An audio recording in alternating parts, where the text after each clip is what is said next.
Good evening, keepers of the cash. Gary B, the casual comic guy here, and I am joined with my good buddy, Jimmy the Don. That's me. All right, we have Mr. Chip Gettler, White Shadow himself. Hello. White Shadow. That's right. I still see you. And our special guest tonight, Justin from KnowGood Comics. What's going on, fellas? Thanks for having me. Absolutely. Thanks for coming on. So before we get going, we always let the guests introduce themselves and give a little bit about themselves to the audience. So it all started back in 1967 when I was born. Oh, no, I'm sorry. I'm not the guest. No. And before Justin goes, Gary B is not high. He hasn't slept in 26 hours. That's why his eyes are welded shut like that. I give him a hard time about, but he's not. It's fine. All right, Justin, now you can go. I just had to do that real quick before we got going. Nice little warning there. Yeah, exactly.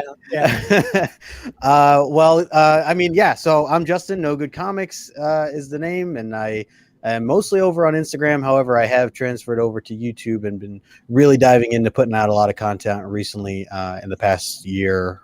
Over a year now. The comic community has been amazing. Comics are amazing.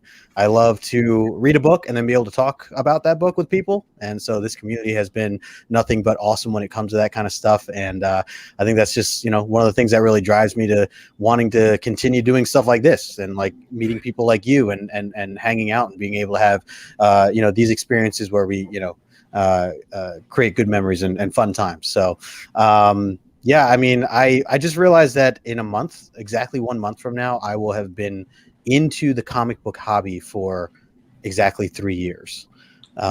So it's time has flown, and at the same time, I just feel like it's really condensed at the same time. But I've met a lot of people along the way. It's been an awesome journey so far. So just continuing to do that along the way and create new shows, create new friends, read new books, and just keep enjoying life.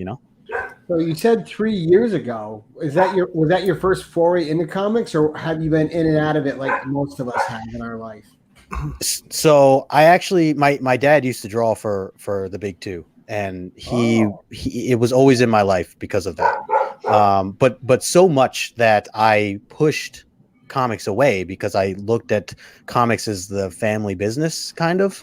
Right. And so it kind of spoiled it for you. Yeah, like I didn't want anything to do with it. Like, I mean, I was into other things. I was like, playing Pokemon and Yu-Gi-Oh during those stages and into sports and things like that. But like comics, I knew the characters. I liked some of the cartoons like the 90s, X-Men and Batman and things like that, the animated series. But I never really bothered with comics themselves. Also, to be fair, I hated reading when I was little. I thought that it was like a chore, like I was being punished if I had to read. So I'm like, someone's asking me to, my dad would be like, give this one a shot. I'm like, why? Can't I go outside and play? Like, why do I have to do, like, what did I do? So that was kind of the vision that, started me in not getting into comics. And it wasn't until I was 29 years old that I had to kind of stumble on the passion myself, like on my own terms, essentially. So it took a long time before I really got into it. Now, granted, I was still watching like the movies as they came out and things like that for the MCU over these past 10, 12 years. And I've always enjoyed that, but I was never like into it. And I never bothered to like open up a book and figure out anything else other than what was on the big screen. So what was that drew you back in? Sorry, Chip. No. We were all three going to ask the same question. So my question was, what was the first comic that you actually remember reading in that 3 years ago that that brought you into it? So it was actually a friend of mine who I was working for at the time. It's funny, I actually currently work with him again. But a past job that I worked at, he was my boss and he was leaving the company. And he said, as like a final day or his last day or whatever, he said, hey, you want to go grab a slice of pizza or something, just kind of, hang out our one last lunchtime. I'm like, sure.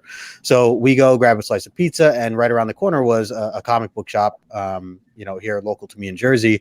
And he's like, you want to check it out? We always talked like the movies and stuff. So I knew he was a fan, and he's like, yeah, sure. Let's go. So we go in there and I just look around. I was a little overwhelmed. Like there's tons of books, I have no idea what I'm looking at. And all I know is like my dad's like history. So I'm like kind of looking for my last name, seeing if it's up there at all. But even that, I just didn't really know where to even start. And he's walking around, he's picking up books and he goes to the register. So I'm waiting. And finally, he rings out and we start to head, he turns around and I'm standing there and he's looking at me like, what are you doing? And I'm like, oh, I was just waiting for you. If you want, we can go now. And he's like, no, dude, you don't go into a comic book shop and not spend any money. You have to support the local, business here. And I'm like, oh yeah, of course. Right. And the guy's like at the register laughing, like they're just standing there. I'm like, yeah, no, sorry. Like, no, didn't mean anything by it. Like, yeah, I'll absolutely, like he, twisted my arm, like, I'm like, okay, let's go see. He's like, go on the wall and, check out what's new or whatever. So I'm like, okay. So I remember picking up Jerry Duggan's issue number 1 of Infinity Wars. And the only reason why I got it was because I was like, well, maybe it ties into the movies that are coming up somehow. Let me, see. I don't even know how this world works compared to the movies. So I'm like, I'll just give this a shot. So I picked that up and I bought it home, and then I'm looking at it at home. I'm like, all right, well, I guess I should read it since I bought it. I paid money for it. So I open it up and I read it. And I don't know if you guys have ever read that little mini series that had come out then, but it's when they introduced a character named Requiem that you like don't know who that is at the time. So I'm like reading this book and I'm getting into the story, and then I'm getting towards like the end and some crazy things happen and Thanos is there and people are dying and this like character is revealed and then it ends. And I'm like, you're like, wait a minute, more pages. We're right in the middle. This is like the beginning. How could this end? And I'm like, at that moment is when it hit me that I'm like realizing that these are like TV episodes, I just never I don't know why I never even considered the idea that that's what comics are, to get you continued to be hooked, and all that stuff. Like, so I was blown away. And then of course I'm like, well, I got to go back. So I literally went back. I think I went back the next day by myself. And that's where I learned, like, the guy's like, oh no, you see, that just came out. So you have to wait a month. And I'm like, a month? What do you mean a month? I'm like, I thought he was messing with me. I legit thought I'm like, oh, good one. Yeah, I'm going to wait a month for that. And he's like, yeah, no, that's the next release date is. And, he's giving me the dates and everything. I'm like, oh, so what do I do? In the meantime? He's like, well, there's other books. You can get into some other series. Like, he's like, tell me all these things. And I learned a lot, like, just in those 2 days about comics. And so, but of course, so I gave other things a shot and it was just all a downward spiral from there. And now I have a lot of boxes behind me. It's funny because you and I have a similar type of story. I work with a buddy of mine who runs a comic convention in Northwest Indiana. And for me, he had said, oh, hey, you want to come work for me, doing setups and stuff. I'm like, yeah, sure. Why not? I knew nothing about comics in 2018. Yeah. And I literally like, other than watching the shows like you guys. And I show up at a comic shop. And I just said, you know what? There's a comic shop down the street from my house. Let me just kind of go in. It was the scariest time I'd ever had. It was like walking in like, oh crap, right? Because I don't know nothing. Right. And a guy who comes in and he's just like, oh, okay, well here, you should look at this and this is what you want to look for on the barcode and this. And he's like teaching me all this stuff like within a day or two. And it was like my brain was just like totally like ready to explode. And I walked out of there with like weapons of mass destruction, the WMD, first, I can't remember the name of the Hulk now. Just blanked on it. Not Immortal Hulk, but Weapon H. So the first one they were building Weapon H. I'm like, oh, so then I started getting into that. Right. And since then, I've been hooked. So, but yeah, it's pretty funny. That's great. Yeah, it's weird how you just kind of wind up where you are getting into comics like this. You wouldn't think otherwise. Yeah. And like you were saying, like you don't really realize it because comics and stuff are so ingrained in us. We go to a shop, we have an idea what we're looking for. We know the layout. We know where to go. Even if you've never been in one, you kind of recognize what the new release wall is, what the back issue bins are. Recognize. But if you're someone new, that could be super intimidating. Walking into this store that's this massive hobby with hundreds of books on the shelf in front of you, hundreds in bins around you in long boxes and short boxes. Yep. And where do you? It's intimidating. Yeah. It's very intimidating. It's like, I mean, it can be, depending, what your history is with that type of experience walking into a shop. I didn't know what to do. So, so who's your favorite hero?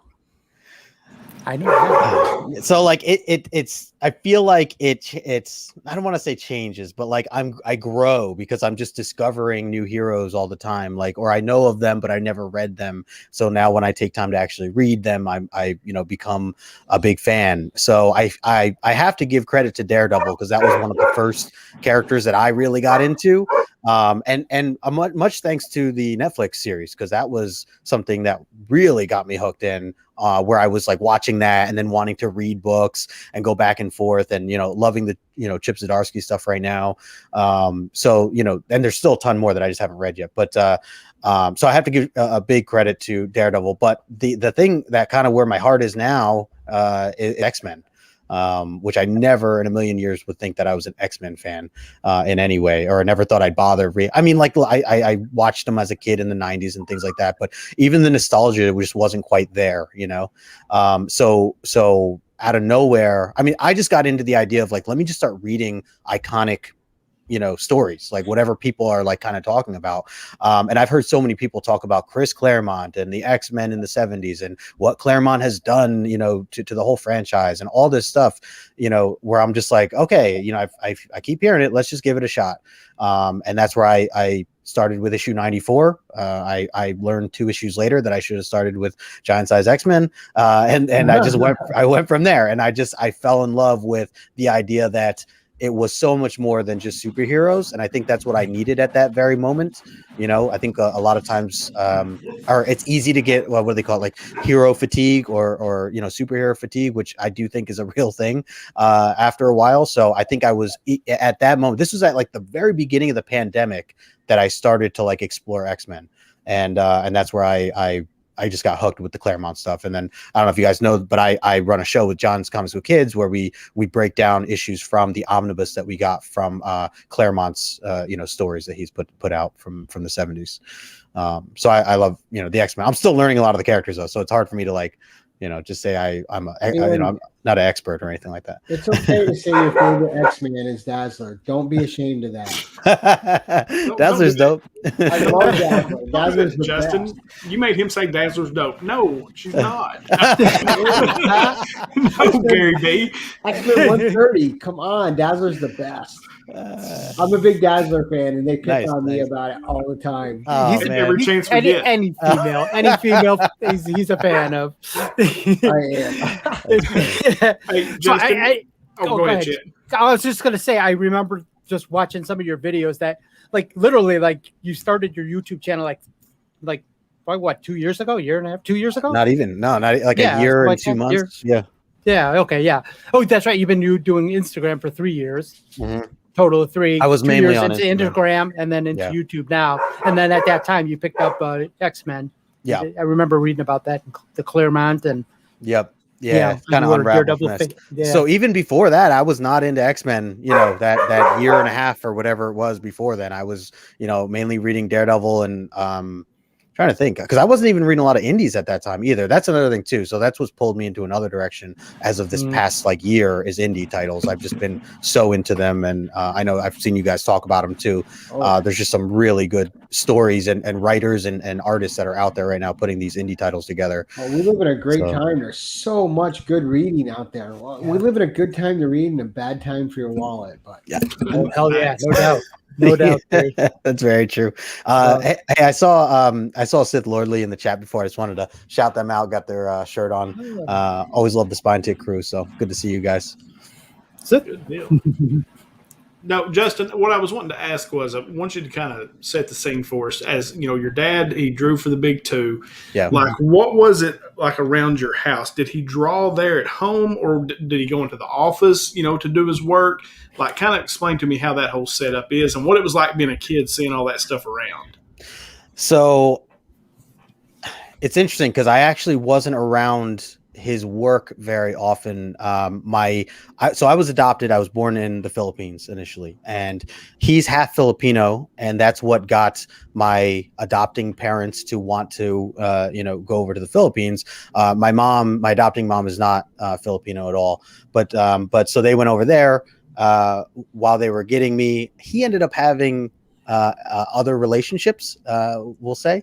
So they ended up divorcing essentially when I came back, and it was pretty sudden, by the time I came back. And we were living in Baltimore at the time, and then my mom and I moved up to New York when I was only less than a year old or so, or no, it must have been at least a year old. So I was down there for a little. So we were separate to where I wasn't in the regular household, all the time. So from there, he still stayed in my life. Like it was just obviously harder. So I'd have to go down, or he'd have to come up as I grew older, and visiting the family and stuff like that. So, so he remarried. He had he had a daughter and son who are my half brother and sister now. And so they got more of it than I did. But I when I was visiting, like I'd see his work, he just worked from home. So he just had, lots of artwork all around. I remember always like looking at it and just like kind of like, oh, cool. Like I think there was at one time where I tried to draw for like, a couple of weeks. I wanted to like, be an artist, and then it just kind of changed into other things. I think like wrestling was on or something like that. So I just did other things. Yeah. So then so basically I didn't get that part of the experience of it. But it was still like when we were together, I wanted to do other things. Like when we were spending time together, it was more about, especially as my younger brother and sister got older as well, like just wanted to be able to spend time with them and just, go outside or whatever, whatever I was into at that time. So I think that was, kind of a part of it that kept me away also just from falling into the whole comic thing at that time. So Justin, at this point, do you, I was going to say, have you learned, like I know a lot of people that have come on here actually read comics. They're always like, oh, I love reading comics. I wish I could draw. Right. Well, I'm a great, and people are on Lame Frame and they're always doing all. Are you are you like someone that's like, oh man, I really wish I would have picked up the pen and drew better when I was younger? Or are you kind of like, hey, I'm fine not drawing? I was gonna say what you mentioned, Lamer Frame. So I am a champion on Lamer Frame, a tag team champion with Roscoe, who I see in the chat. But I am only a champion because Roscoe carried the hell out of me. Man, that guy is awesome. I cannot draw to save my life. I people have asked me that, like, hey, can you draw like your dad draws? And obviously, not having his actual blood, but I'm just like, no, never picked it up. He can't stop drawing. I can't stop talking. So that's like the difference, different things that we go into. So what was your dad's name? Because I want to know who the artist was. His name is Greg LaRoque. Okay. So he Web of Spider-Man, that like famous like first issue. He didn't do the cover, he did the interiors of that, and he worked on that series for a while. He also drew Flash in the 90s, late 80s, early 90s. So any of the volume 2 of Flash, if you have any of that you'll probably see LaRoque on a good amount of those issues, penciling for the interiors of that stuff. So what is Justin of KnowGood Comics? What are you connected with now as a reader that you're just every month you're looking for it, you want to dig into it, you can't wait? Because I got about 5 or 6 of those myself right now. Man, so I mean, I know we mentioned indies before. I feel like I just have this thing for issue 1s, no matter what it is. Like I want to just check it out. I'm waiting for the next thing to just blow me away, So I'm always down to like, I'm always scoping out online, just looking up like what are the next issue 1s that I can check out and read and talk to with people, especially especially the indie stuff.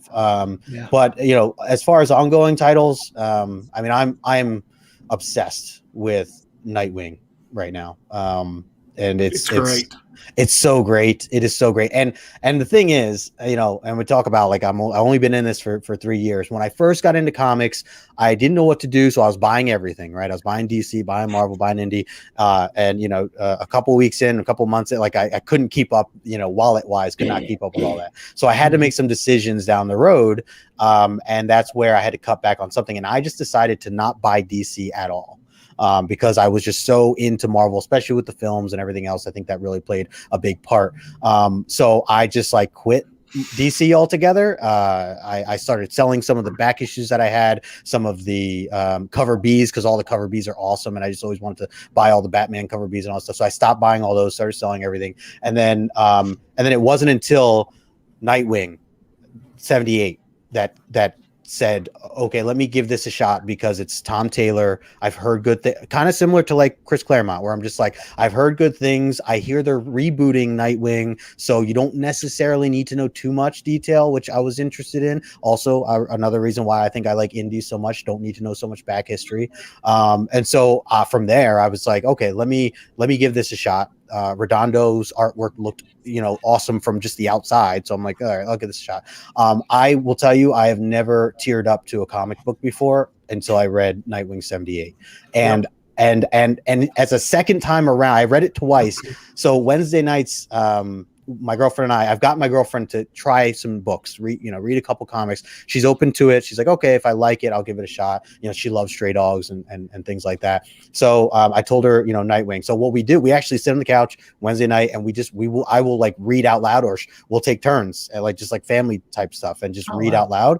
And when we got to 78, and for those who read it, I won't get into details, but for those who read 78, the part where he's reading the letter. And I challenge any one of you to try to read that out loud to a loved one. And there is no way your voice at least does not crack or tears, hit your eyes. Like it was that. I need to check it out. You need to. I'm telling you, he is not kidding, because I am not necessarily Mr. Emotional, but I was sitting there reading that, and I was like, what is wrong with me right now? Because it is that good. Who's cutting onions right now? Damn onions. Yeah, exactly. Like, what's happening? But it is that good. Like that, the whole Tom Taylor run thus far has just been phenomenal. And I don't read Nightwing all the time. Like I read it for a while and I dropped it.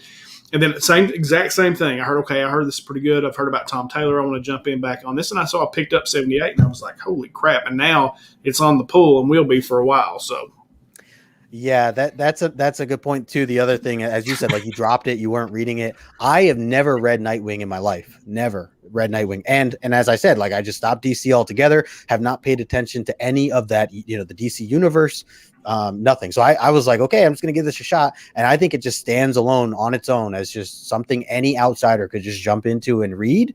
Even if you're not into comics, you jump into it, read it. And I think anyone will find some sort of appreciation for the message that's in there. And then like Jimmy, as you're saying, the ongoing, like the series, it's just been a home run. I know it's only been 4 issues, but it's literally been a home run every single issue. Yep. And I'm almost scared because I'm like, is he gonna be able to do it again? Like, how can someone write this good for this long? Like, I know there's got to be some down issues, I would imagine, but like this has been amazing every issue. So yeah, kudos to Tom Taylor. Would love to meet that guy one day.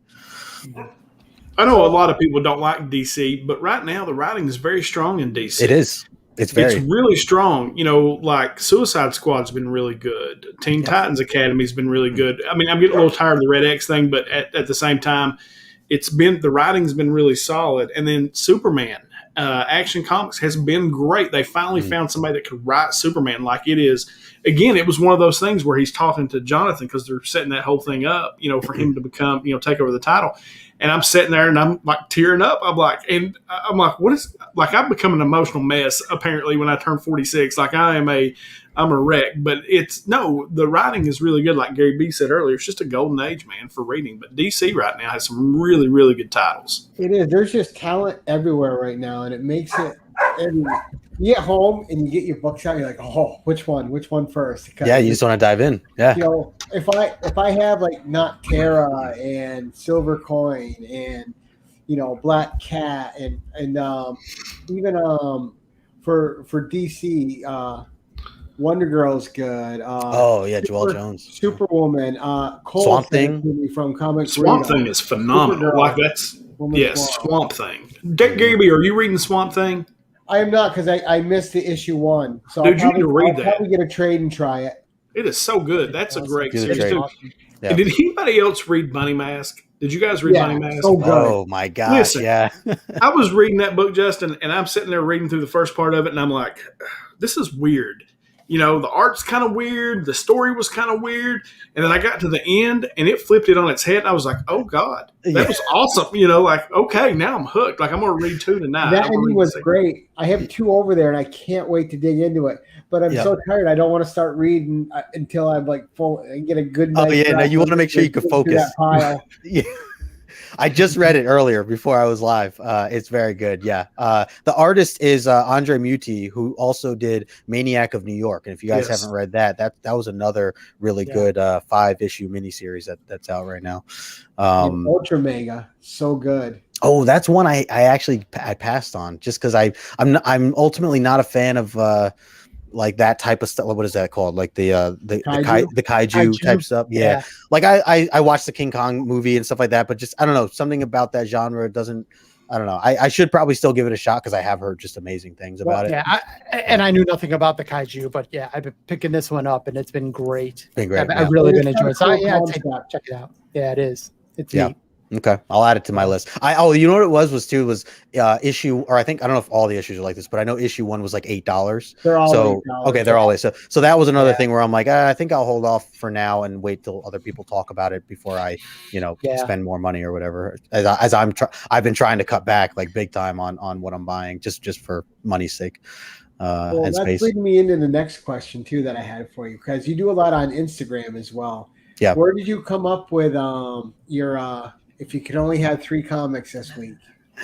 Yeah, so I just started doing that recently, and it's actually been a lot of fun. It's been very challenging, and there's a lot behind it. I mean, so the main reason that I decided to do this was that looking around my room, seeing how many short boxes have duplicated over the past six months, I'm like, okay, with the buying track that I'm on, it's just not realistic to keep this going because 5 years from now, 10 years. I mean, I've only been into comics for 3 years, like where am I going to, I have all this in 3 years. Like there's no way I can double this or triple this or, without my girlfriend, like giving me the look, and wanting to make sure that this, at least what I call like the bat cave or the man cave, I want it to still look somewhat reasonably, nice looking if we ever have guests or things like that, and not just have a bunch of random white boxes, for show. So, and then of course, like if we try to move one day, like, oh God, I hear that's like a nightmare. So I don't even want to think about that. So, so one of my ways to like slow that down is to really like control how many books I'm buying per week. And that's where this is actually, I have to give credit to my girlfriend because she's the one that gave me the idea to say like, because I told her, I was like, well, what if I like, what if I just buy 3 books a week? Like, where's that going to put me? If I do the math, how many boxes is that going to be in 5 years or whatever? I'm like, okay, at least that's like something. I'm still going to have to figure something else out where I'm either going to have to give books away or sell books for, at cheap prices or something. But at least for now, I was like, I'll slow it down and, not spend as much. That's also nice too. But ultimately it was the space as it was the issue. So I figure why not make it fun? My girlfriend was saying this, why not make it fun? Try to actually like, put it out there. Like, hey, I'm just trying to buy 3 books. And what would you buy? Like, oh, there she is, Lady No Good. So, but she's like, what would you buy? Like, what would, and what it's taught me is like, what would I truly prioritize if I was just trying to buy 3 physical books? And it's kind of gotten me away. It's gotten me away from things like speculation and things like that. And not that I was ever huge into speculation, but certainly I'll admit, like I've certainly bought some books because I heard it's a first appearance or something like that, I'm certainly guilty of that, but it's helped me control a little bit more of that. And then the other thing is, I see Sith just said, Justin wants more gambling money. Yeah, we're going to. I'm going to the casino at the end of the month or Terrificon. We'll be gambling over there, maybe. But yeah, just I figure this is a great way to try to keep it condensed. And then the other thing I was going to say was I should always clarify. I don't know if I always clarify this, but I am still buying all the books I want to buy. I'm just buying them digitally. So going back to it's not so much the money aspect, but it's more of the space is like, there are just a ton of books each and every week that I just want to read. Yeah. I do a top 10 picks every week. Like there's a ton of, and like I mentioned, like first issue number 1s, there's so many that are coming out every week where I'm like, I want to give that a shot. So, and it also gives me content. Like I like talking about the books. I like, being on shows like this and talking about the books and having that knowledge. But I was like, how do I do that and yet still only buy so many books? So this was my kind of way around that. So I use Comixology for all my digital reading, at least for new book digital reading, and then the rest of it, just buying 3 books at a time every week. So it's gotten easier every week, I have to say. So anyone that's interested in trying to give it a shot, I say, do it for like a month straight and see where you're at. It's funny because I actually was watching one of your videos where you were talking about and saying, hey guys, and I'm a I'm a collector and a reader first, and I don't sell anything. And Right. then I started thinking about it. And then I seen your video today where I was in the chat room with you, and you're holding up the iPad, but yeah, The you're whole showing time. up you're showing a picture of the newest comics. And I'm like, I like think you made a comment swiping, about, yeah, swipe in, and who wrote this? And you're like pulling it aside. I'm like, oh, okay. So, I'm like, so why that's not? what he's doing. So Yeah. so Comicsology, yep, is actually a life changer. It damn sure is, Flash, because I use it all the time as well. Okay, it's great. I'm getting to the point where my wife is like, "Can't you just buy this digitally?" Because but I gotta have paper too, But So now I'm getting away from it. Yeah. Well, that was the struggle, right? Was that and people call me out. They're like, hold on. So like even this before I started the 3-book thing, like 2 months ago or whatever, people were like, wait a second. So you're buying the books because some, I know some people are against digital for whatever their reasons are, but I always like to clarify that I like to try to buy the physical books too, so I can support the shop, so I can support the hobby or the industry, things like that. And I am one to like to have the book for sure. Like I definitely, I'm always signed up for that if I can be. But so that's where, so they were like, wait, so you're buying the book digitally and physically at the same time. And here's the other thing. I do not read many books physically. One of the main reasons is I actually fell in love with the features that Comicsology provides in the panel to panel reading. I love that. To me, it made it so much more cinematic than a physical, read, and my eyes wander. So like if I turn the page, I cannot help but look at the next page or whatever, and I just ruin certain little surprises and things like that. And that's a personal problem for me. Like, so I don't blame that on anybody. You're not alone. But so that the digital stuff, that's one of the biggest reasons. So I don't read a lot of physical books. I just realized that one of the downfalls right now of books like this, like Bad Idea, is that they're not offered on Comicsology. Yeah. So I was talking to my friend Jason Claiming Comics, and he was telling me, he's like, dude, you bought it, you got to get into that, man. It's really, really freaky. And I'm like, all right, man, I'm wearing gloves tonight. I'm putting this bad boy on, and I'm gonna dive in and go with it, because I couldn't download it. But I like to keep I like to try to keep my stuff as clean as possible. And I mean, again, maybe this goes towards that speculation mindset a little bit, but like, I don't want to damage my books. I don't even want to stress having to worry about it. So, and who knows? I doubt I'm ever going to sell that book that I just showed. So I don't know why I even say that. 'Cause I'm like, read the damn book, it's not going anywhere. I could say all day I'm going to sell, but I know I'm not going to sell. So, and my girlfriend's in here. I forgot about that. That's not good. Yeah. Sorry. Busted. Goodness. Now, I wanted to ask you about your channel origin story, and kind of where the idea for that came from, because I know with 10 questions, kind of where that came from, me pitching it to Gary B and the slot and all that. And so I'm always interested to know how that idea came about, because that's one of my favorite things to watch on your channel. I really enjoy that. Oh, I appreciate it, man. I love the channel that you're doing too with the 10 questions. And I love this setup right now that you guys are doing, because as I was catching up on some of the episodes today, like this is literally why I do what I do on my show. It's very similar to what you guys are doing. Like, just asking questions, getting to know the the community. And that's really what it came down to. For me, so I have a background in marketing, social media focused especially. And back when Snapchat was a thing, when it became like, when it was like first taking off, I found that there was this community, and very similarly, like I started to do that. And this was like, I don't know, 6 years ago, 7 years ago, there was this Snapchat community, and I started to I got the idea from them, from back then, where I was just like, I want to start engaging with this little community. I want to start like talking to people about how to use Snapchat and all this other stuff. And it took off, and I started to like gain a following and all this other stuff. And it was really cool. And I just made a ton of friends. So when I approached this, I was like, well, one of the best ways to like kind of like as I discovered community, because I didn't even know that there was a comic community when I first jumped on Instagram. As I discovered it and started to recognize all the same faces and having conversations, I just thought it'd be cool to start highlighting people, because at the end of the day, I've always been a fan of introducing cool people to other cool people.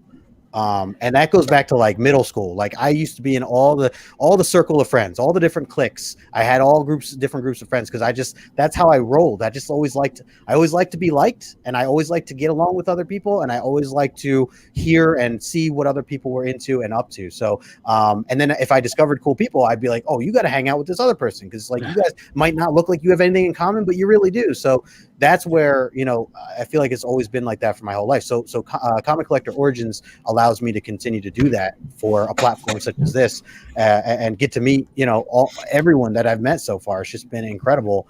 And again, just like this show right now, like it's all about the guests. Like you just, and there's nothing easier for a person than to talk about themselves. I don't care who they are. Like it is the easiest. So even if they're nervous, you're just like you may think you're nervous, but trust me, anybody can talk about themselves, so that's the, going into it. But I tell people the same thing, Gary, as you were saying, like, don't be nervous, man. It's a conversation. We're just hanging out like at a bar or something. Right. No pressure. Exactly. Yep. Exactly. Yeah.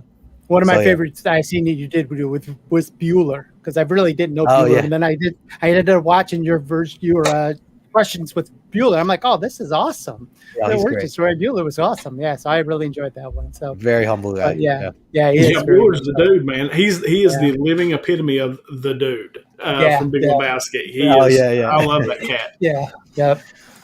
Yeah, that was a good interview. That's my little coffee buddy, my partner in crime with coffee. He does coffee and comics. I do coffee and comics as well. It's my shtick too, so it's kind of funny. That's perfect. Exactly.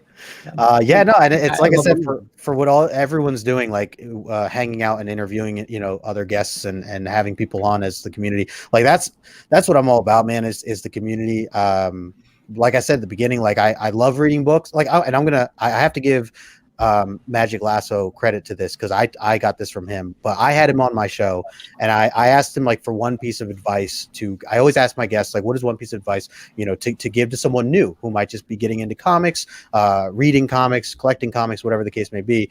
And I live by what Magic Lasso said when he said, comic books are cool. Like reading comics, that's cool. But what's even better is being able to share your experience with a friend. And I think that triumphs over anything that I'm about when it comes to this hobby.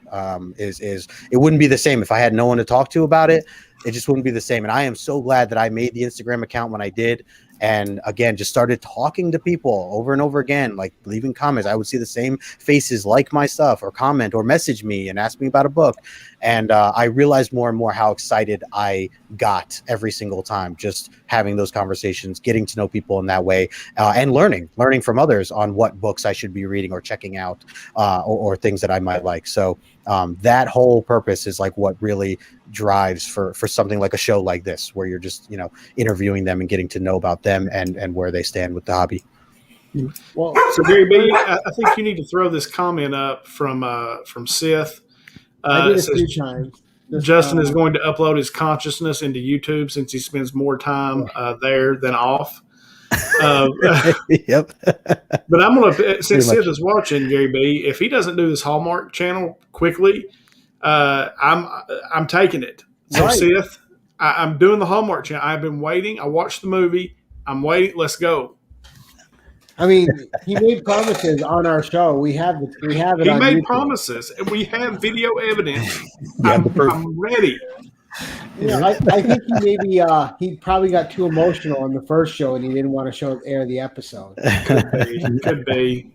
He shed some man tears. It's okay. It's okay. We just told you, Justin and I just told you that we cried reading Nightwing and Superman. So it's okay. Embrace it. Yep. Yes, embrace your man tears. It's fine. Exactly. We're here to rock you if you need it. So Justin, real quick, how would you think that, like, you start off on Instagram, you're now switching over to YouTube, you're doing a lot of the YouTube. Which one do you think you get? Are you centric to Instagram, or do you kind of like now it's like a 50-50 split? Which do you prefer? Let's put it that way. Let's ask that. What do you prefer, YouTube or Instagram? So ultimately, the reason I like Instagram more, even still, is the fact that you can direct message people, and you can't do that on YouTube. So for me to have deep conversations, or just, whatever, friendly conversations about books that we're reading or whatever, on a one-on-one level, you just can't beat it. I know Slim Comics and More, Sean, I twist. The reason that man is on Instagram right now is because of me. I twisted his arm to getting him on board, and that was the main highlight. Was I said, look, like I want to talk to you more, man, and I catch you on your lives, which is great. But obviously you have a chat to talk to. You can't just be like singling out one person the entire time. So how do I reach you? And I remember when he first said, like, he was like, yeah, trying to get on Instagram. He's like, you can email me, and I'm like, I'm not gonna email, man. You gotta get, I'm like, get on Instagram. So little by little, every Monday as he does his Monday streams, I just kept going on. Like sometimes he's streaming with Rob or whatever, and I would just chime in. I'd be like, "You make that account yet?" But and he finally did, and he blew up, man. He's got like 1,000, followers already. I'm like, you're a natural. He's like, I don't know what I'm doing. I'm like, yeah, you do. You're fine, man. You're cool. I was like, if you can run YouTube, you can run Instagram, man. Yeah, I like Sean. He lives down the street from me. Oh, really? Oh, nice. World. Yeah. I love his food videos. I love his Sunday food videos. Sunday That's food my favorite. With the kid. Yeah. I'm always inviting myself to go out with him and his family. I'll be over. He's like, come on, we got plenty of food. I got plenty of fish. I mean, they were doing cooked lobsters and crabs and everything the other day. And I'm like, dude, what the hell? Just tagging along. I love it. Yeah, he's a great guy. He's a great guy. I love him. That's what. And now I'm able to have that conversation with him. Like, hey, you pick this up yet? Like you go into the shop, like, like go check this out or whatever. Like just having those things. I can't reach people like that on YouTube. Now, don't get me wrong. I love YouTube and I love things like this. I love the hangouts. I love being able to engage and show personalities. I think that's huge, like showing face and getting to know, like you genuinely get to know people. Even if you're watching a pre-recorded video, you just know them. I feel like I know you guys just from watching the things that you've put out there, and just seeing all your gestures and your tics and what you're into and all that stuff. So it definitely plays a role, and I do recommend that for anybody who's like trying to get into this hobby or get more involved with the community. I do recommend doing both, like together, because it definitely helps. Yeah, well, I agree with you on that. And I think that's what happened with COVID, right? I think someone's going to have to do a study at some point about the COVID YouTube boom, because there was and I think a lot of people got into it, and it was like, obviously it was this terrible thing that happened, but there were some good things that happened out of it too. Like this whole YouTube community that's grown from that time and gelled together. And it's just everyone is so accepting in this community of everyone, and it's great. And Jimmy says it all the time. If the world acted like the comic book community, we'd all be getting along just fine. And there's just, you can have that conversation where, I could pick up this great book, and if it's not with the guys at the comic shop, who do you talk to about it? Right. This story was so good. Oh, you don't care. You don't. Like I try to go to my girlfriend, but it does. I don't know if it always if it's going in one ear out the other. Or my wife could care less. Like she's never watched one YouTube video I've ever done. I'm just going to tell you now.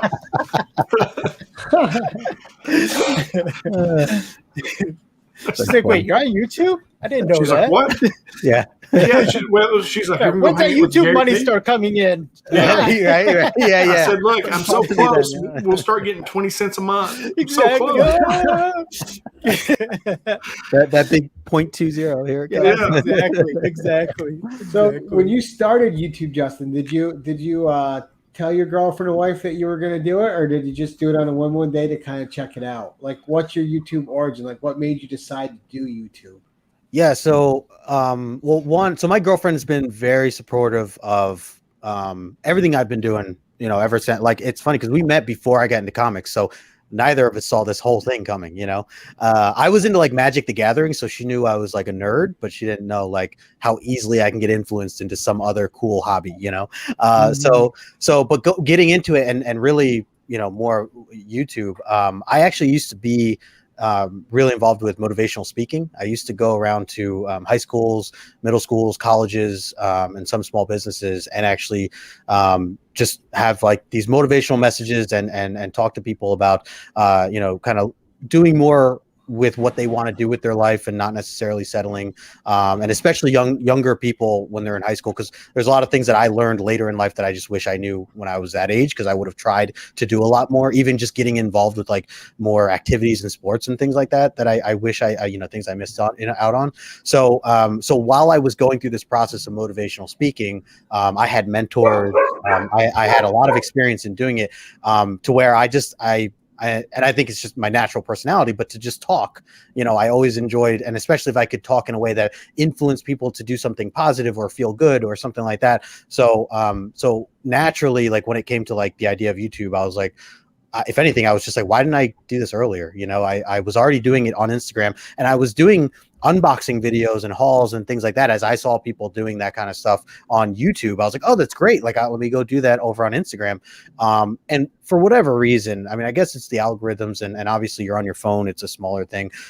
It's just not the same being live on Instagram as it is on YouTube, especially with like tools like StreamYard, being able to highlight comments and things like that. It's so much further than Instagram live streaming. So, but I saw YouTube as an opportunity to, like, again, kind of show my personality, meet others. I already knew other people were streaming with other people. I was watching Team Nerd Herd, and as they continue to grow, like having on all these heads at once, Spine Ticks, all these heads at once, where I'm just like, that seems cool. Like, you're just hanging out. And then especially because of the pandemic, that was probably the other big part, was just the fact that no one was going out, and I wanted to talk comics. So YouTube just seemed like a natural thing that like I said, I probably should have done right from the start, even if it was one video a month or something, just to kind of start building it up. But I don't regret where I stand. I love where I'm at right now. Like I said, been meeting a lot of people. I'm on my way to 900 almost, and just continuing to grow that way. So, but it's just been an awesome journey, and I encourage anybody to. I see X11 Bravo in there. I was talking to him a little bit about maybe him coming on my show at some point. But like, I encourage anybody, obviously when you're comfortable, to make a YouTube channel, to get involved with the community in that way, because there's nothing like that. It's just so obviously, like what we're doing here. Like, I feel like by the end of this, if I run into any of you guys at a bar or something, it's not going to be awkward. We can actually grab a drink and hang out and talk. Well, you sit down and have a conversation instantly. It just changes everything that you view about a person. So so I encourage it for anybody who's thinking about making a channel. I say do it, even if it's once a month that you do a video or something. You don't got to do a lot, but just put yourself out there. That's one of the things I like about StreamYard, is the fact that you don't even have to be on cam, right? You can just come in as audio. So I do a banter, and every time I do it every Saturday, it's like, hey, come on, everyone's invited, come on in, chat, talk, whatever. You don't have to be on cam. Just come on in, chat, shit to shit. Let's talk. It's like a phone call. You're just on the phone. Exactly. At that point. Just hang out, You're there watching me anyways. Well, you might as well, but it's one of those, that's one thing I like about the YouTube community portion of it, is the fact that you do get to have that social interaction with someone, and Instagram has helped out a lot in that as well, especially with the private chatting in the back end, and then be able to have those. But there is a big difference, and I kind of lean towards more Instagram for the chatting purpose of it, and then the more social interaction with people and the bantering, as I say, just on YouTube or on the back end. So just to kind of talk with people face to face or on voice to voice. So that makes sense. It's kind of weird. Yeah. Yep. So Chip's kind of underground hurtful about it, though. He'll reach out on Instagram while you're live and go, it's okay to hit that stop cam button. We don't really need to see you. Yeah. Oh, that's brutal. That's brutal. There's enough ugly in the world. No, just I was going to ask you, I see a few pops there behind you. Do you collect other things? I mean, are you into pops? Like, is there anything else that you have the addiction for, like say, comic books? Jim saying, yes, I will be at Baltimore Comic-Con in October. I will definitely be there. So yes, a lot of different things that I was at one point, like, the pops.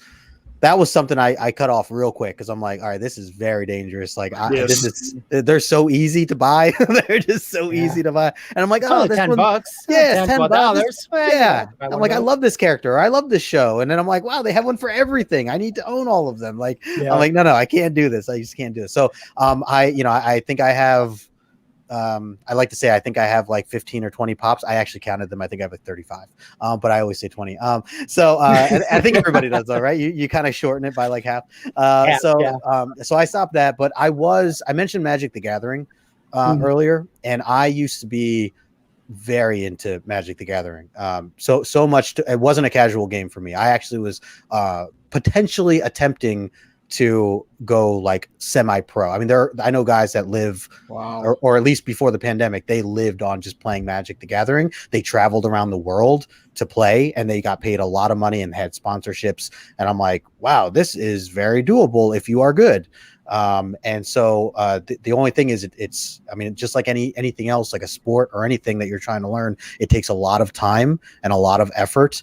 And that was I was obsessed. I was playing every weekend. I would travel all over the United States to play just on the weekend at like some big tournaments. And then it was just a grind. And then during the week I'd play like 3 times during the week. So it just got really hard. I mean, even for like life at that point, sometimes you got to like take a step back and realize like what you're doing or whatever. So that was like, I did eventually hit a point, but Magic the Gathering, I loved it. I know there's a comic book out with Boom. I started reading that. I really like it. And I still have all my cards. I think some of them are worth a decent amount of money. I doubt I'll ever sell them, but me and my girl, that was a game I actually taught my girlfriend as we first started dating. I was really surprised that she even gave it a shot, but she was down, and she's actually very good, and she'll deny that. But we went to a Friday Night Magic where you play 4 rounds. We were doing that for like a couple months. This was like 2 years ago, and her best record, she went 3-1, and she beat what I think is one of the best guys there that night. It's supposed to be casual Friday night, little kids there and all sorts of people, but like she went 3-1, and that was just a really great moment. I remember she was like sweating.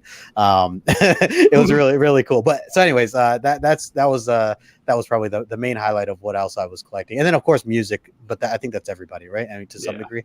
I have a lot of vinyl. That takes a lot of room up too. But cool. I didn't realize that. Honestly, it just shows who I am, because I know nothing about Magic the Gathering. I know nothing about that stuff. So it's just the fact that there's a pro circuit that you could travel the world and play. That's amazing. And did you have any success when you were trying to? Did you have some success? Yeah. So, I just started dating my girlfriend in 2017, just passing the beginning of July.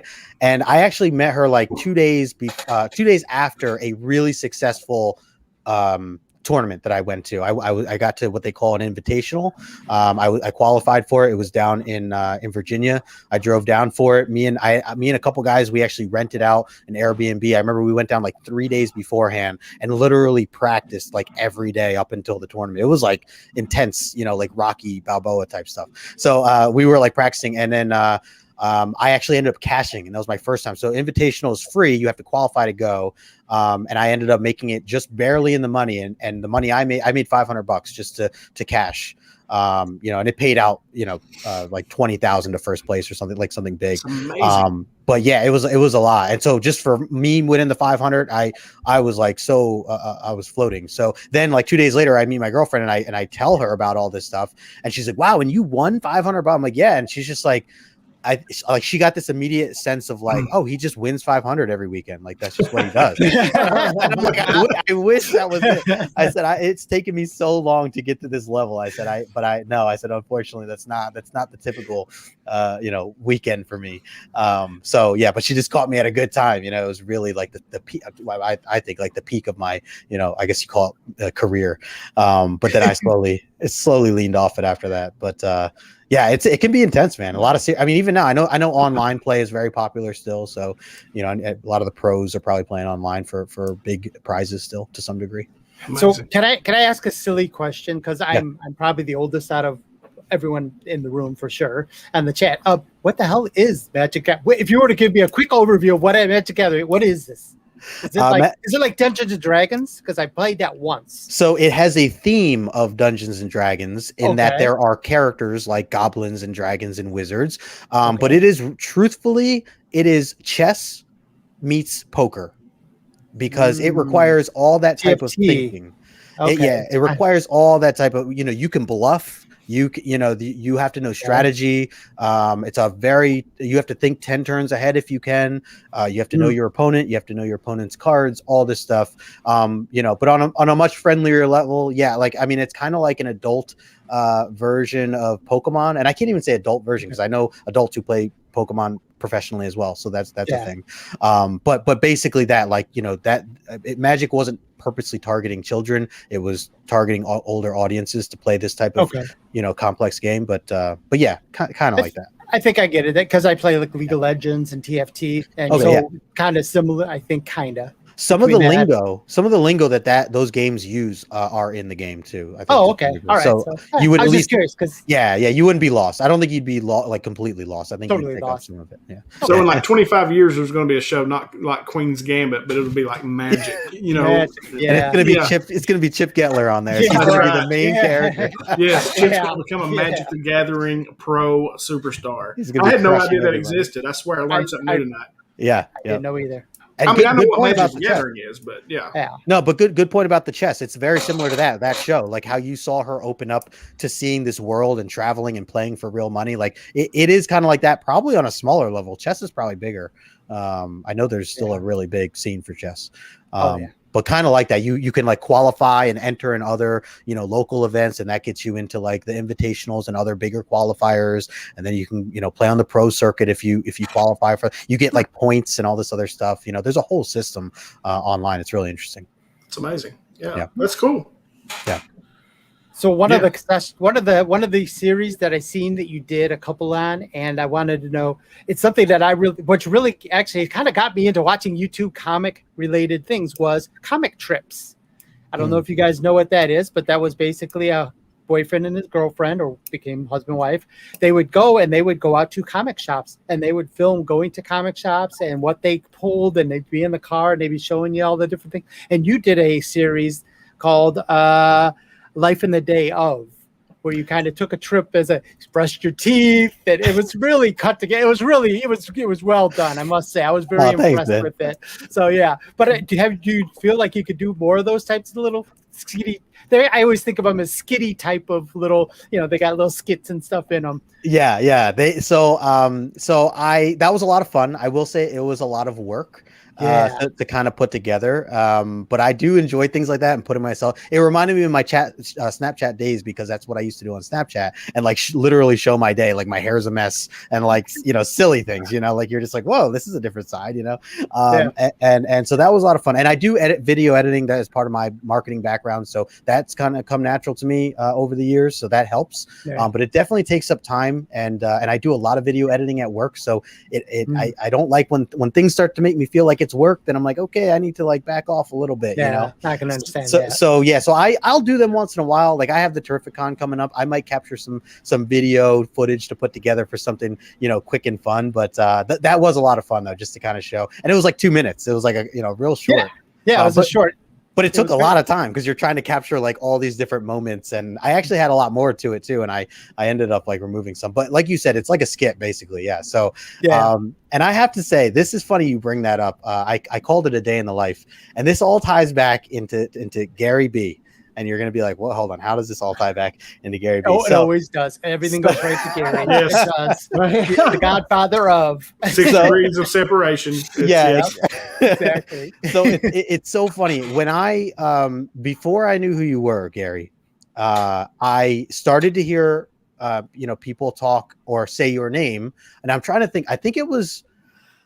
Well, let me backtrack. So the reason that I named the title of that, I actually got that idea from I don't know what to call him. He's like a business entrepreneur, motivational speaker, celebrity type guy, and his name is Gary V, or Gary Vaynerchuk, if you're familiar with it. Mm-hmm. So I love Gary V, and so I think it was slotted up that the first time that I heard your name, Gary B, was with, I think it slotted up was streaming, and I don't even remember the context. So he was showing up, showing something off, and he brought up the hashtag grow together, and he said, and someone in the chat like hashtag grow together, yeah Gary, and then he like verbally was like, yeah, Gary B, like, love the hashtag grow together and all the stuff that he talked about. And I just heard, like, I'm listening, I'm doing something, I'm like, oh, let me get in wow, these guys, he follows Gary V. That's awesome. And so I'm like, I literally write in the chat, I'm like, and I'm thinking, I'm like, well, Gary V is all about like bringing people together, and he has that positive stuff, so I'm like, okay, I haven't watched him in a little while. I'm like, I'm sure that's a message of his. I wouldn't put it past him. So I'm just like, man, Gary V, grow together. Hell yeah, man. Gary, I'm like, oh, you slotted up, man. You got to check out his other video. If you watch his other stuff, Gary V is the man. And I'm just writing this in the chat, literally, and no one in the chat is writing to me. They're just like, don't know what KnowGood is talking about. I'm just gonna ignore whatever he's referring to. But maybe the V and the B are right next to each other. Maybe Justin's like just hitting the wrong letter or something. But so for that day, I'm just like, well, after I sign off, I'm like, man, that's so cool. I didn't know like some of the guys in the community, they are Gary V fan. That's really cool. And then literally someone posted something and I see your name and your logo, and I'm like, oh, and it's like hashtag, grow together. So I'm like, oh, like there's like Gary. Disappointed. Yeah, I'm like, I was just gonna say, I'm here for the letdown. I was just like, no wonder people were not like engaged. Like even Slot, I think it was Slotted Up. Even he was like not answering what I was saying at that moment. And I'm like, all right, like maybe he's, he just doesn't see my comments or whatever. Okay, like I'll just move on, like. And then later I'm like, oh, okay, like, well, let me follow this guy, Gary B, because he's all about grow together, and I like that. So must be a Gary thing. Yeah, so anyways, that just reminded me. I wanted to share that story because one day Gary's in the world are going to band together and take over. Yeah. Gary V is nowhere near as casual as Gary B is. That's the thing. Yeah. But I am a big Gary V fan though. I love me too. I love him, dude. Yeah. So he did a video, man. No nonsense. He did a video that was called like A Day in a Life, and that was like literally him showing his whole day. And he's like, he's like this hustle. He's always on the grind, always working. He wakes up at 5 a.m., plays basketball, takes time to call his mom in the middle of the day, still takes 100 meetings, and is whatever, just does all this stuff. And that's where I got that idea. I'm like, oh, like let me show my, and that's where I like show myself brushing my teeth and like, getting ready for work and all this like random stuff that I just throw into that video. I was cracking up when I started watching that. I was like, oh, this is awesome. I love it. It's great. So, yeah. Thanks, man. I appreciate it. Oh, no problem. Now, does your girlfriend collect anything too? Or are you the only one with the collecting bug in the family there? So it's funny. She is very much a diehard Yankees fan and a diehard Giants fan. And one of the things I've one hobby that I'm very much into even now is sports and fantasy football, fantasy baseball, all that stuff. I'm into fantasy golf. It's like crazy. I mean, the pandemic really is what got me into golf. It's crazy, but there was no sports, and I'm like, all right, I guess I'll give golf a try. And I'm like, oh, this is great. I'm like loving golf now. So I actually just took lessons. It's so funny. I like took lessons. I'm like I'm going to a course for the first time next week. Like all this stuff is crazy. Go to Top Golf all the time. Dude, I haven't been there yet, but I want to. It's fun. You should go. It's a good time. I hear it. It looks fun. But yeah, so so I end up going to so my girlfriend's into a lot more sports, and that's one of the things that I think really just got me hooked with her is the fact that she knew more about Giants football than I knew about it, and I wasn't into baseball at all, and she got me into baseball. I didn't care about any baseball, and now I'm like a big Yankee fan. Love watching. I can sit and actually watch a baseball game and actually care about what's happening, which I used to never be able to do. And I totally understand and respect anybody who says how it's a dry game, it's boring. I understand because I used to be on that side, but I find it so fun. So kudos to my girlfriend because she's the one that really opened me up to like baseball, and we just click on that kind of stuff. That's so important to me is to just click. But she doesn't collect anything, so she looks at all my boxes all the time, and she's like, what are you gonna do with all these one day? And I'm just like, that's a really good question. Like that's a good question. And then and I'm like, isn't there there's a Yankee game on? I think we should go watch the Yankee game. We lost Chip as soon as we started talking sports. Chip faded into the background. That's when he really becomes the white shadow. No, it's what it is. It's the East Coast. I mean, I'm a huge White Sox fan. I'm a huge White Sox fan and huge Blackhawks and Bulls. And when you get Gary talking and hockey, Kentucky basketball or Louisiana basketball, I can't remember which one you really like, Jenny. It doesn't matter. Is that a joke? I know it is a joke. Hold on. He's offended now. I am 100% offended. That is hilarious. But anyway, no, I just kind of fade back and let Gary take over from there because these guys are really big sports guys that are East Coasters and yeah. I was gonna say I know that wall. Yep. Yeah, he's got the wall reversed. It's everywhere. Nice. Damn you, Chip. Love Jimmy. No, I'm kidding. I love you, Chip. Well, I was a big nice knowing you guys, by the way. I'll never be on the show again. John has spoken. No. Whatever happened to that Chip guy? Yeah, remember that Chip guy? He's a white shadow. He really did shadow out. Now, do you Make guys you an offer you can't refuse. What's that? Do you guys go to live? Do you go to live games with her? Yes, we were, before the pandemic, like we were doing all that, baseball games. So, that was the other thing that I was like super impressed by was that she had season tickets to Giants every year. Like she grew up Giants, like her family. I mean, even when she was still in the womb, like her parents were always going to Giants games. So she literally grew up with Giants. And so, so she knew the full experience and she's like, you got to come to the tailgate with us sometime. And like, I go and I'm like a newbie to it. Like I've been to games, but never really tailgated like that. And they have this whole huge setup. They know they have a ton of friends that they met just through tailgating that are like family now.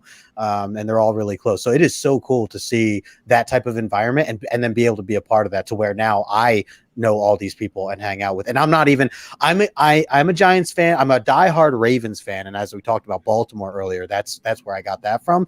But I do truly support the Giants as well for her and root for them. So they are like my secondary team. People ask me sometimes. I was caught in a Giants jersey in a photograph at my family's house once, and people questioned why was I wearing blue and not purple. But that's why, because I'm supporting my girlfriend. So that's where that came from. But yeah, we love the games. You're absolutely right about the tailgate because I have season tickets to Kentucky football. Now, we've sucked for years, and we've actually been pretty good the last few years. We're going to be real good this year. Nice. But we tailgate with the same people every weekend. Yep.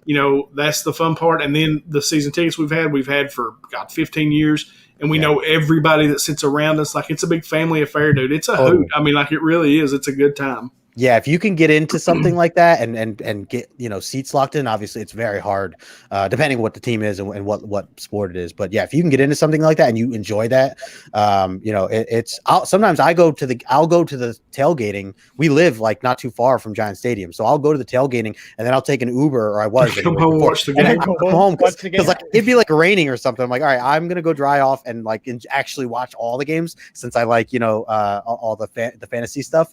And I'm like, you go enjoy sitting out in the rain like that, but she loves it. I mean, they're always prepared for any weather, and they embrace that stuff. So, it's a lot of fun. Dude, we would take, I don't know how many times I've gone down, like you said, it'd be rainy or really cold or whatever, and I'm sitting out there drinking beer, maybe a little bourbon.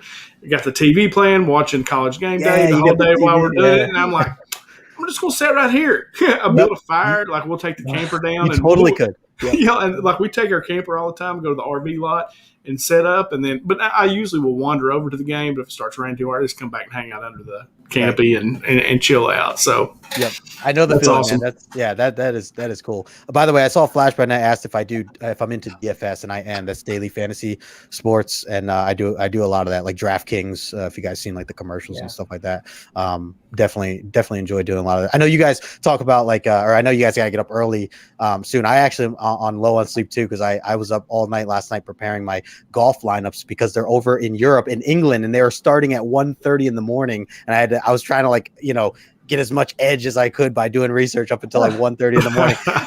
and then as you guys were talking about before behind stage, how your body is just click to that stuff for whatever reason. When my mind knows something exciting is going on, because I knew I was going to wake up to golf this morning to see stats and stuff, I literally beat my alarm by an hour, and I'm on 4.5 hours of sleep, and I'm just I'm let me see what they're doing in England right now. How are the guys all this stuff. That's awesome.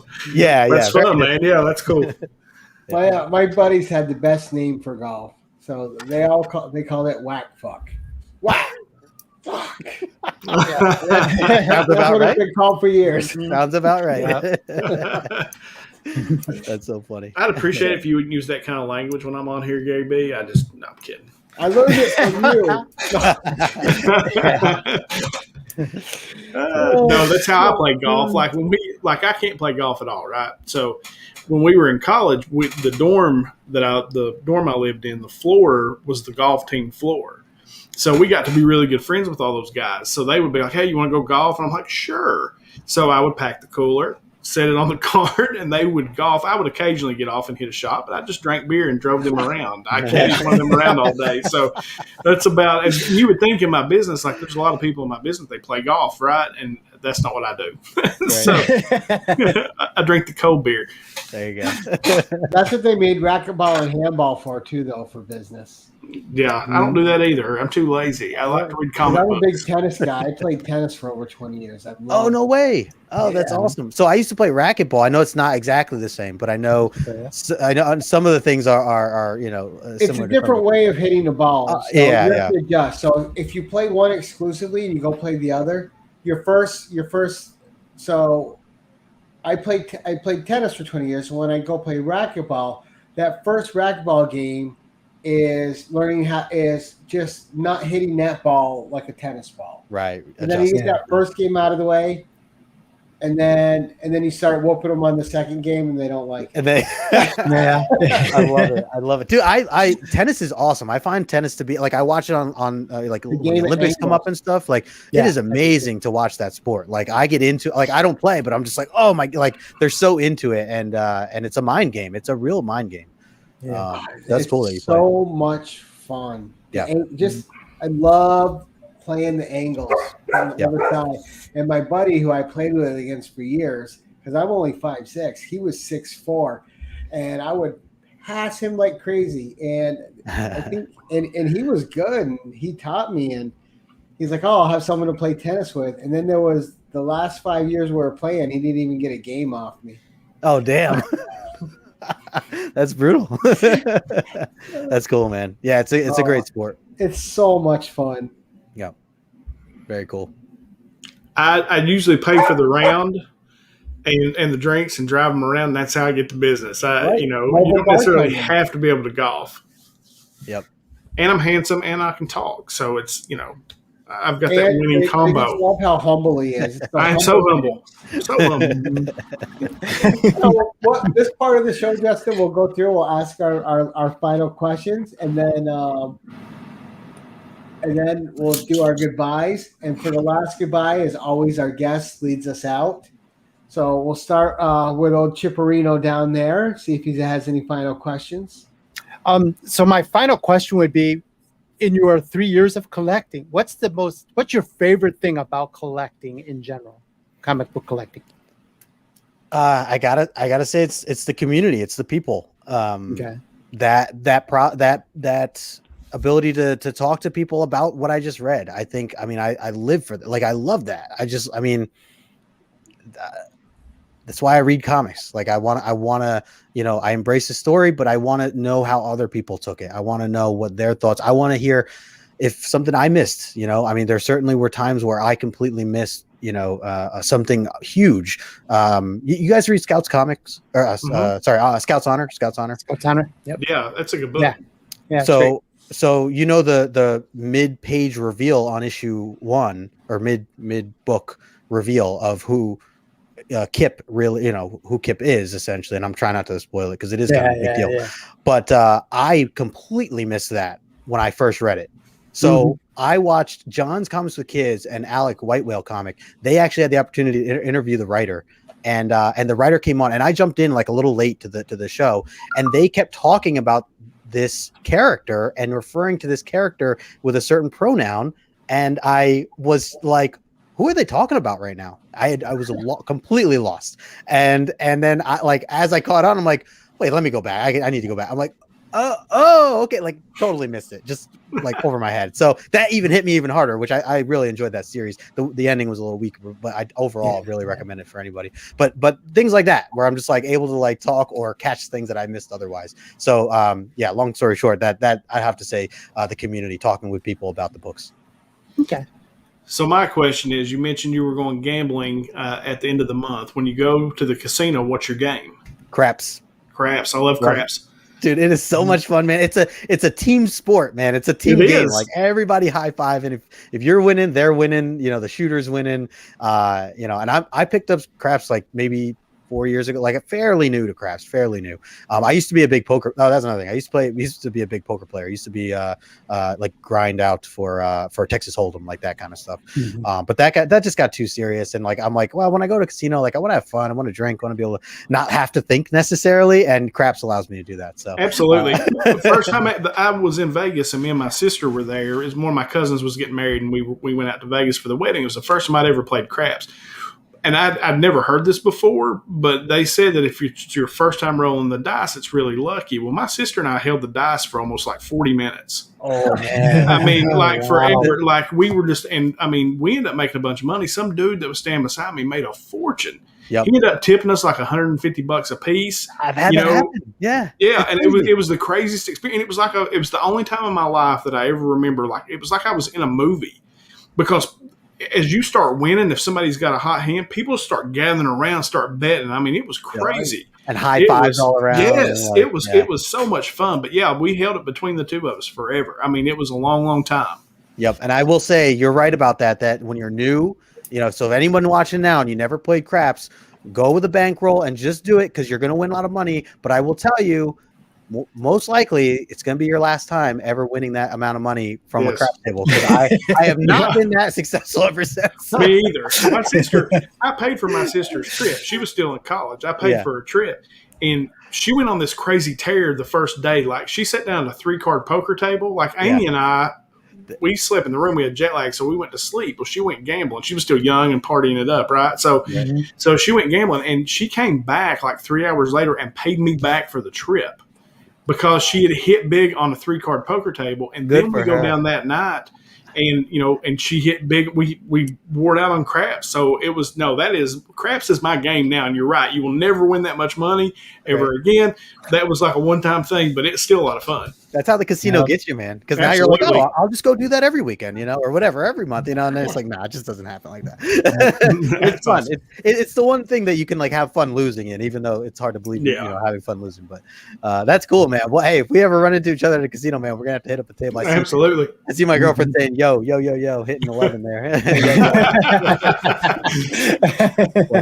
All right, my final question is going to bring it back to comics for you. Cool. If you could own a complete run of any run, what run would you own a complete run of? X-Men or Daredevil? X-Men or Daredevil? Which one? I think I have to go X-Men. I think I have to go X-Men. It's really got, I love Daredevil, but it's really in the heart.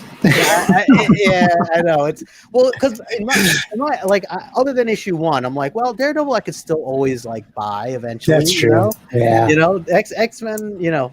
I don't know. I guess it could go either way, but I think I'd go X-Men with that. That's a great question, Gary. I like that. I mean, it does make me think. Funny that you say it, because I literally the first thing I thought about was like, man, it really would be nice to own all of Something Is Killing the Children, because I missed out on that thing. Yeah. but I wouldn't waste it on that. That's what I'm doing. Yeah, exactly. Yeah. All right, and so we'll start the goodbyes. We'll let Chip go, then Jimmy, me, and then you. Chip, start us out, sir. Bye. No.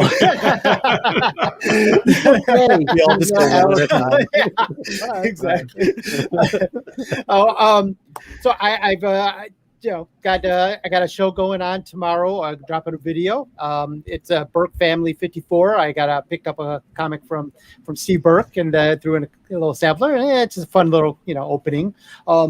And then I actually do on Saturdays before Freaky Louie's live from Newport. He does a live from Newport show. I don't know if you guys know about this, but where he does skits on Saturday Night Live skits.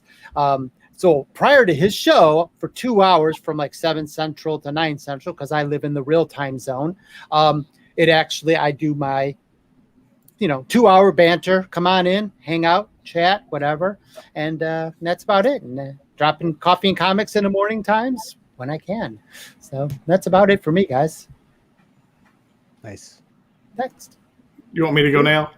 No. Is it my turn? No. No? best for last. No, okay, all right, I'll go.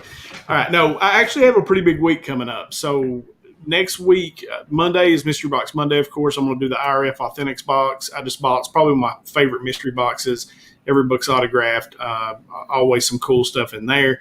We'll do first appearances and key issues on Tuesday, and then sometime next week. Pay attention because we're going to announce my 1,000 subscriber giveaway. I'm on the road to 1,000, so getting ready to make that push to try to get there. My watch time hours are already above the 4,000 where I need to be, so now I'm trying to get those subs, and I have a massive 10 questions interview coming next week. So make sure you pay attention for that because it's a big guest. It's a big deal, and I was thrilled. I don't remember being asked to be on that for that show. What the hell? Chip, damn it. There's suspense. You're not even supposed to, it's like a suspense thing. I'm trying to build it up. And you can't tell people that it's you. Damn. Yeah. No, but I really do have a big week coming up, and we're going to make a big push on the channel, to get to that 1,000 subs. And I got 10 questions you don't want to miss. So for sure.